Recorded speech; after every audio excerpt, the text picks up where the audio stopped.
नहीं स्वामी नहीं, आप ऐसा नहीं करेंगे, आप ऐसा कदापि नहीं करेंगे। स्वामी, हम क्या और हमारी क्षमता क्या दिन का सूर्य की आंखों में पड़कर उसे चौंकाने की बात सोच रहा है, मिट्टी का ढेला सागर को बांधने की बात सोच रहा है। स्वामी, संहार करता शिव सारे लोगों के ईश्वर हैं, और आप जाएंगे उन पर अपने बाण का प्रयोग करने? हाँ देवी रति, मैं वचनबद्ध हूँ, क्योंकि यह कार्य मेरे द्वारा ही संभव है। ये मेरे पूरे समुदाय के भविष्य का प्रश्न है देवी। मेरा भविष्य और स्वयं आपका भविष्य लोक कल्याण के समक्ष ये अर्थहीन है देवी। मैं जा रहा हूँ देवी, मैं जा रहा हूँ। नहीं प्राणनाथ, ऐसा मत कीजिए। मेरी दाई आंख फड़क रही है, मुझे अपशकुन दिखाई दे रहा है। मेरी विनती को मान लीजिए। कैलाशपति की समाधि कैलाश जैसी ही अटल और अचल होती है। मुझ पर कृपा कीजिए स्वामी, मुझ पर कृपा कीजिए। नहीं देवी नहीं, आप अभी से इतनी चिंतित क्यों हैं? देवी, यदि देवताओं का यह कार्य संपन्न हो गया तो सोचिए, इसका पूर्ण श्रेय हमें ही मिलेगा। और देवी, मैं तो अपना कार्य करने जा रहा हूं। आदि प्रजापति श्री ब्रह्मा जी ने जिस कार्य के लिए मेरी रचना की है, वही तो कार्य करने जा रहा हूं मैं। देवी रति, विदा। स्वामी,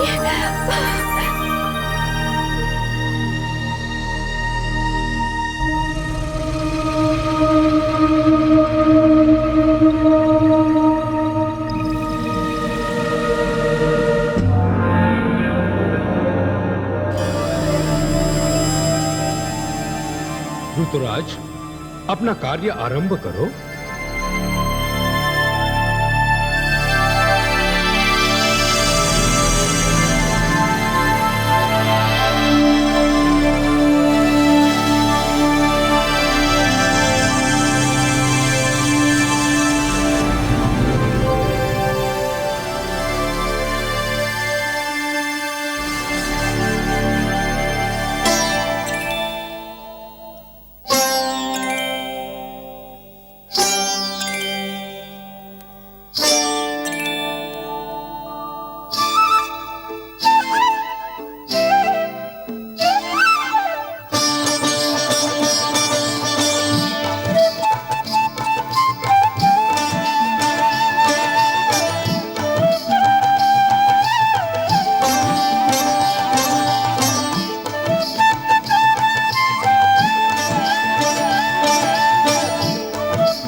कामदेव, इन पर हमारा कोई प्रभाव नहीं पड़ सकता। ऐसा मत कहो।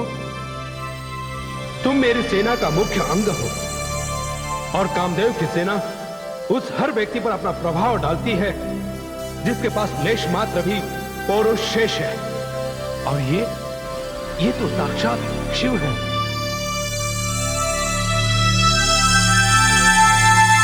क्षमा करें मदन देव, हम इनके समक्ष असमर्थ हैं। तुम असमर्थ हो सकते हो, किंतु मैं असमर्थ नहीं हूं। देखता हूं देवादिदेव महादेव पर मेरा प्रयोग कैसे सफल नहीं होता।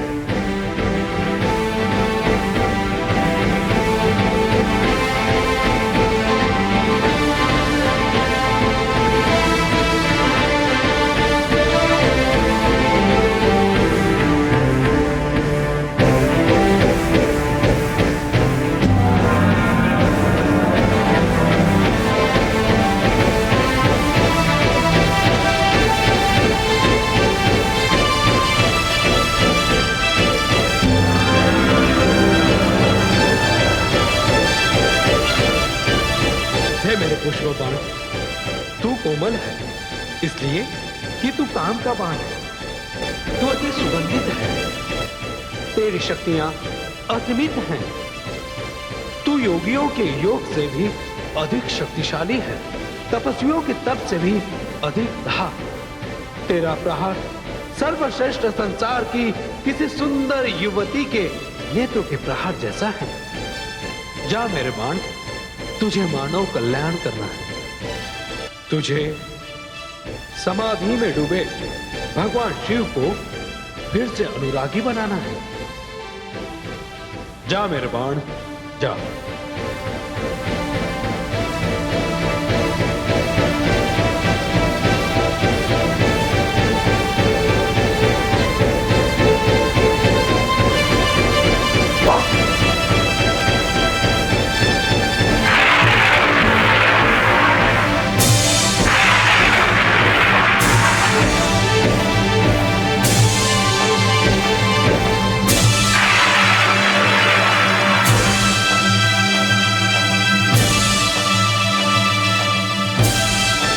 ये मेरे हृदय में कैसे पहुंचे? ये कैसा भाव परिवर्तन?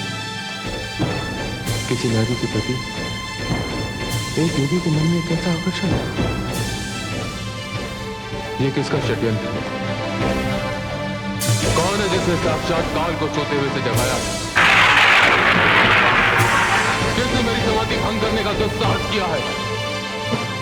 आज दिशाएं कांपेंगी, धरती आकाश पाताल थरथराएंगे। कामदेव, तुम हो जिसने मेरे आसन को टिकाया है। कामदेव, फूलों के बाण से मन को भेदने वाले छलिया, वासना की साकार धूप, साधना के शत्रु। दुर्बल साधुओं की साधना भंग करते करते तेरा दुस्साहस इतना बढ़ गया कि तूने मुझे अपना लक्ष्य बना डाला। शिव, जिसके सारे तन से शमशान की भस्म है, शिव जिस धन पर साधना करता है वह जीवन की रेखा समाप्त होती है और मृत्यु के द्वार खुल जाते हैं, जब पंचतत्वों में लीन हो जाते हैं। कामदेव, क्षमा क्षमा भगवान, तुम्हारा अपराध क्षम्य है। कामदेव, अपनी प्रिय शक्ति के वियोग में मैंने किस कठिनाई से समाधि लगाई थी और तुमने उसे भंग कर दिया। और अब कहते हो कि मैं तुम्हें क्षमा कर दूं? अभी कुछ समय पहले मैं समाधि में था, कितना शांत था। तुमने मेरी समाधि को भंग किया, मुझे शांत किया। जी तो चाहता है कि ऐसा प्रलयकारी तांडव करूं कि तुम्हारी सृष्टि जलकर भस्म हो जाए, किंतु केवल एक व्यक्ति के दुस्साहस के कारण मैं सारी सृष्टि को नष्ट नहीं कर सकता। कामदेव, तुम्हें दंड अवश्य मिलेगा। नहीं भगवान, नहीं। क्षमा महादेव, क्षमा। नहीं कामदेव, तुम्हारी मृत्यु अवश्य भावी है। देवती देव महादेव, क्षमा कीजिए, क्षमा कीजिए। नहीं कामदेव, खराब भी नहीं।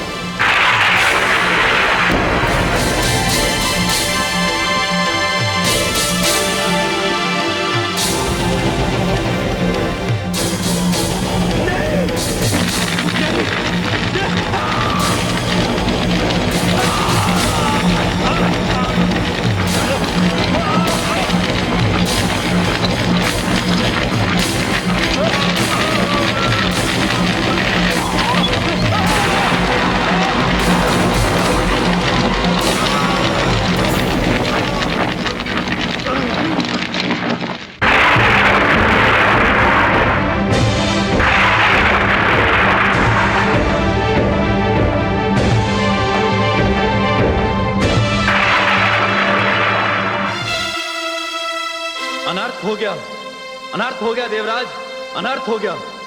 क्या हुआ ऋतुराज? हमारे अधिष्ठता आपके कामदेव को भगवान शिव ने जलाकर भस्म कर दिया।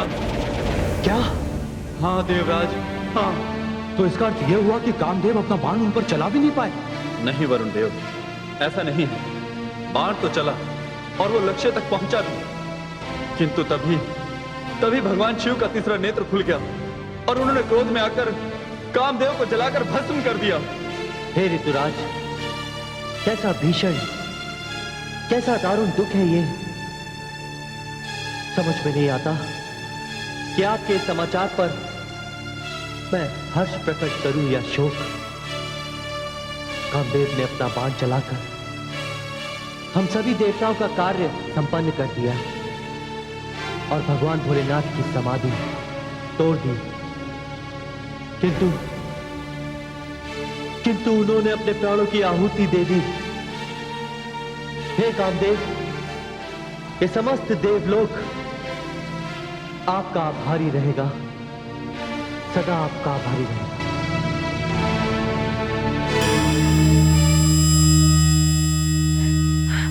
स्वामी, स्वामी, प्राणनाथ, स्वामी, प्राणनाथ, हे शिव, हे शंकर, हे शंभु, हे महादेव, मैं जानती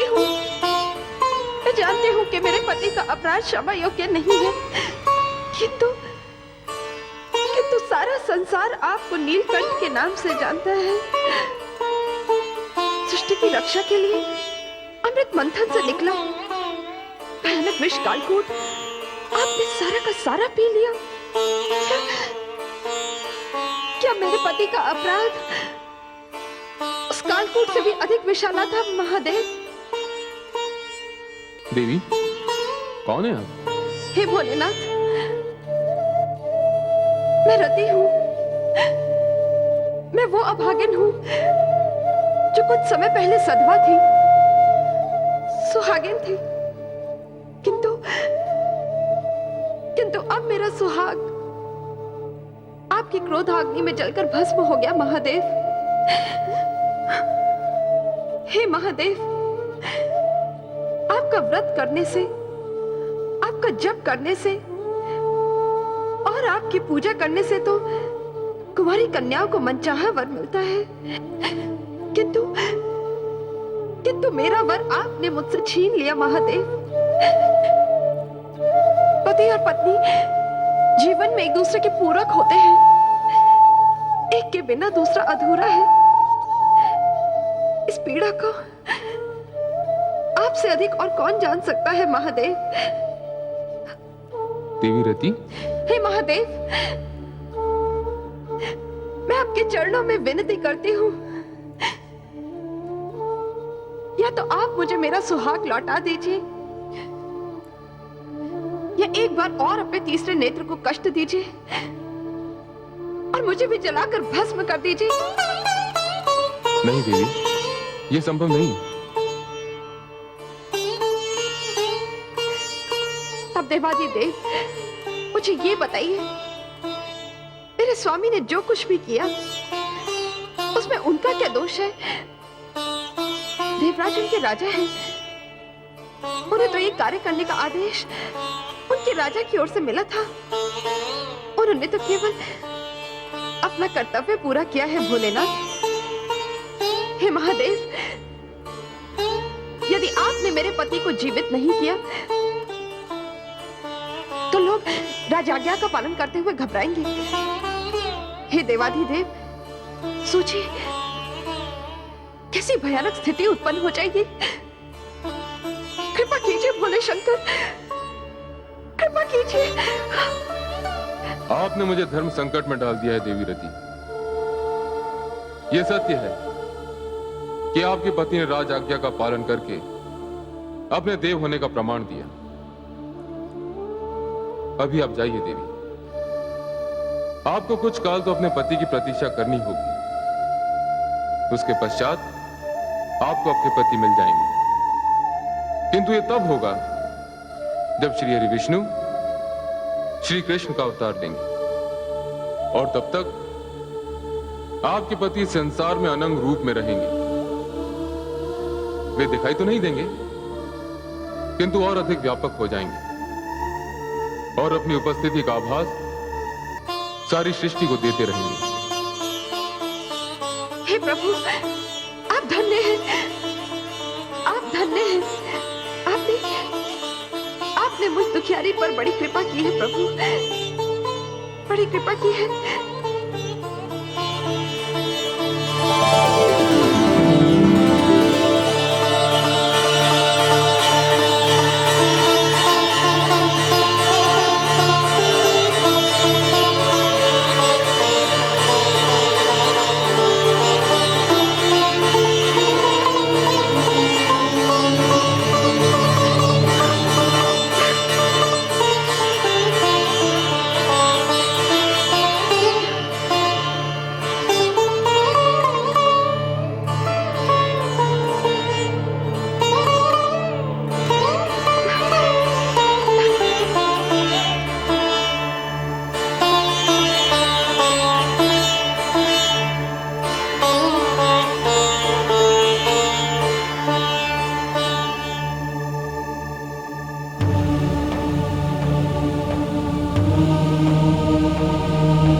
नहीं, मुझे स्थान छोड़कर कहीं और जाना होगा।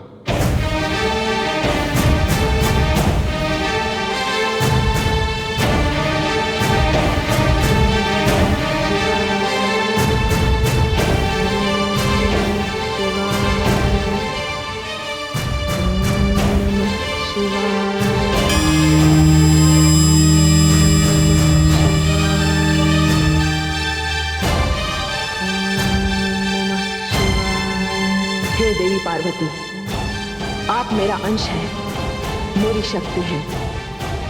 मुझे गर्व है आप पर कि आप अपनी तपस्या से, अपनी साधना से ये सिद्ध करने जा रहे हैं कि नारी में जो सहन शक्ति है उसे किसी सीमा में बांधा नहीं जा सकता।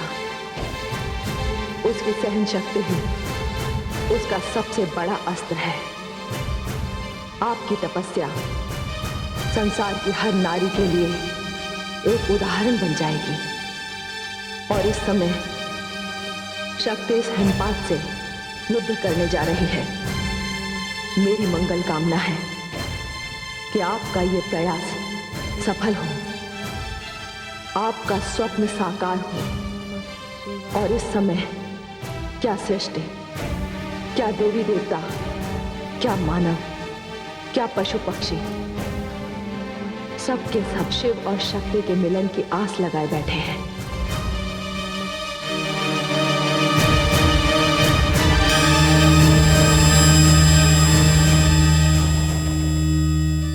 महारानी, मैं तो अभी यही कहूंगा कि आप वहां मत जाइए।